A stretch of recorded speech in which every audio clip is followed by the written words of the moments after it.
up, find out why Santa Monica firefighters are now on bicycles. Talk about an oasis in the heart of the city. Tonva Park will take your breath away. I'll give you a brief tour right here on Santa Monica Update. You've got a problem and you think you need to call the police, but you're not sure if it's necessarily a police issue. Coming up, I'll introduce you to the NROs and CPCs.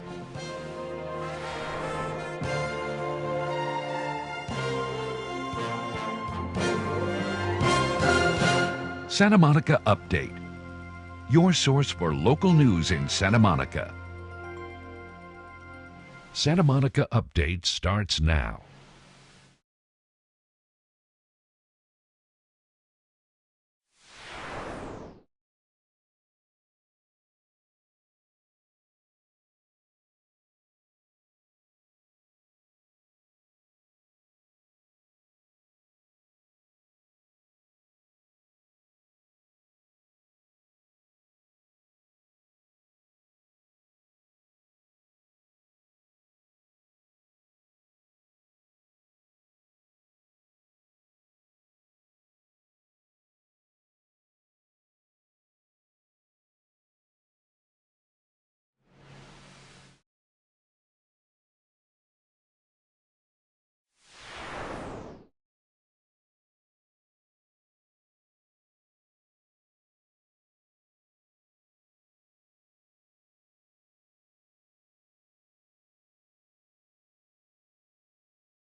We've all been in a situation where we pick up the phone and start to dial the police, then put it back down because it's not an emergency and we aren't sure if we should call them. Allow me to introduce you to the NROs and CPCs, otherwise known as Neighborhood Resource Officers and Crime Prevention Coordinators. Well, the Santa Monica Police Department has 4 neighborhood resource officers. Our city is divided, generally speaking, into 4 geographic areas, and each area has its own independent officer. And we call them community relations officers. And what they do is they help members of the community that live in their particular districts with resolving more long-term problems that don't necessarily equate to a crime problem, but that equate to an issue of disorder, a need for information, or just generalized assistance. We're out here with Officer Art Williams, who is in fact an NRO. And Officer Williams, thanks so much for having us. No problem. And the $64,000 question, as an NRO, what do you do? Well, as a neighborhood resource officer, I work closely with the community, and I also work with the crime prevention coordinators in the community relations unit. And we attack quality of life issues within the city. We find out what the problems are, get to the root cause of those problems, and we work with other units to see if we can come up with some type of solution where everyone is happy. I mean, so what makes you guys different than a regular officer? Well, what's different from an NRO and a regular officer is we're not tied to the radio, meaning that we don't have to go and respond to all the calls for service. Now, granted, we do respond to all emergencies, just like any other police officer would, but then NRO has additional time to look at whatever issues are in the community, sit down, take a look at what the problem is, figure out the problem, figure out a root cause, and try to come up with a solution. The counterpart of the neighborhood resource officers are the crime prevention coordinators. And one of the best services that they provide are home security surveys, where they'll come out to your home and make sure that it's as safe as could possibly be. So we met up with my friend Laura Lee to see exactly what these surveys were all about.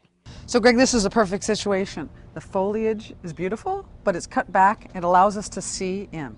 So that means that your neighbors can see in, the police can see in, and hopefully no one's going to try to get in your window. Because Yeah, but then wouldn't you want privacy though? I mean, you know what your neighbors are seeing. Absolutely, and that's why you buy blinds. Put your blinds up, but keep your front of your house open and visible. So it's a good thing for the neighbors to be able to see in. Absolutely. Why so? It solves a lot of crimes. That's who calls the police when they see something that isn't right. All right, that makes sense. What's up next? We're going to go to the front door. We're going to check out their locks. So, Greg, this is a perfect situation. You don't ever want to rely on just a doorknob lock. Makes sense. You want to have a deadbolt. Any deadbolt? No. You want a specific deadbolt. You want a deadbolt that is made of steel and has at least a 2-inch throw. A throw is the part that goes into the door frame. This will secure the door from anyone trying to kick it in. If you just use a doorknob lock, it's very vulnerable. As we continued throughout the house, it became evident just how important these surveys are. And home security surveys are just one aspect of the free services available to you from the crime prevention coordinators. What the police department wants you to know about NROs and CPCs is that they're here to help you, so don't be afraid to use them. And if you ask the chief, she'll tell you, well, with these two programs, it's just simple math. Well, I believe, one is good, two is better. So what this does is it makes sure that we have a broad-based approach to our community affairs section and dealing with the problems that we face in our community.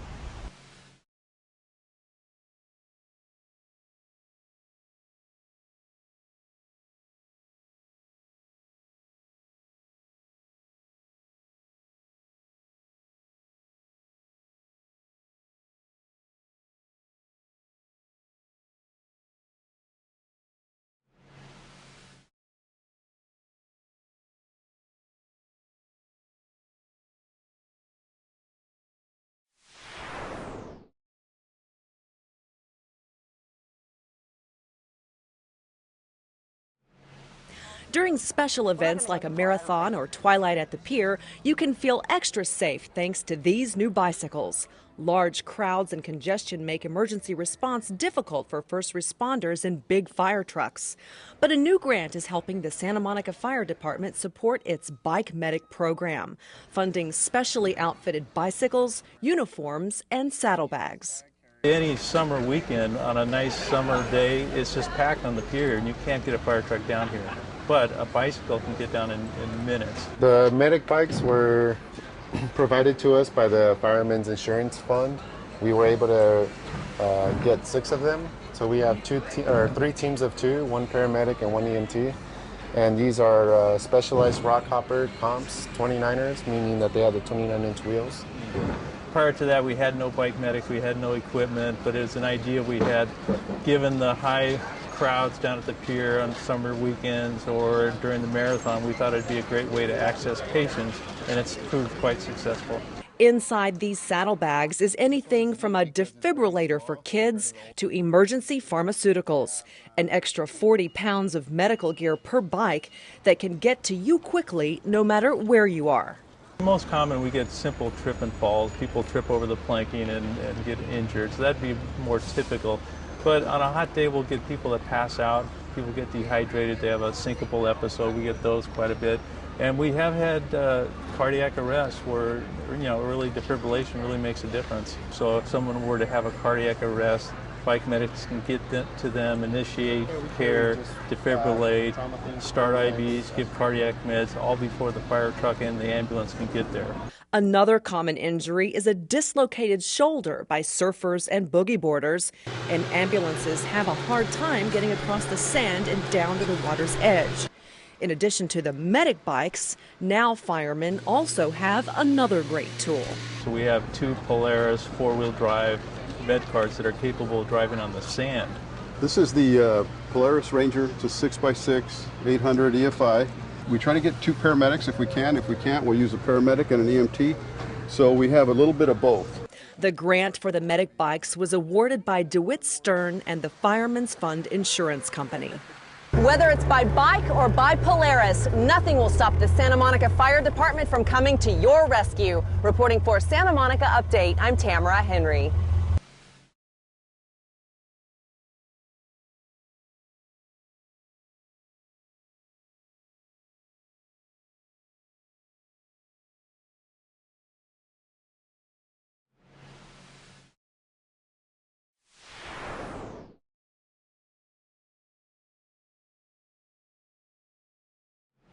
When you enter Tongva Park, the rest of the world seems to go away.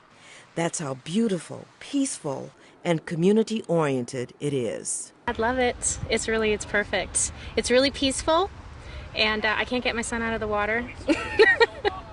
And I feel like Santa Monica did good. The city adopted the Civic Center specific plan in 2005 after it had purchased 11.3 acres of land from RAND, because this was the RAND headquarters site. As a result of that, they increased the amount of open space. The city council decided that between Colorado on Main Street and Olympic Drive, there would be 7 acres of open space. It's beautiful. It's a really nice open space here for the kids. It's close to, all the shopping and everything, so that you can walk if you want. City officials, along with community participation, named the Tongva Park in honor of the indigenous Tongva people who have lived in the Los Angeles area for thousands of years. I think it is unlike any park we certainly have in Santa Monica because of its landscape and the meandering paths, the water features, the picnic areas, and the ability to almost get lost in just a 6-acre site. The layout, it feels bigger than it really is.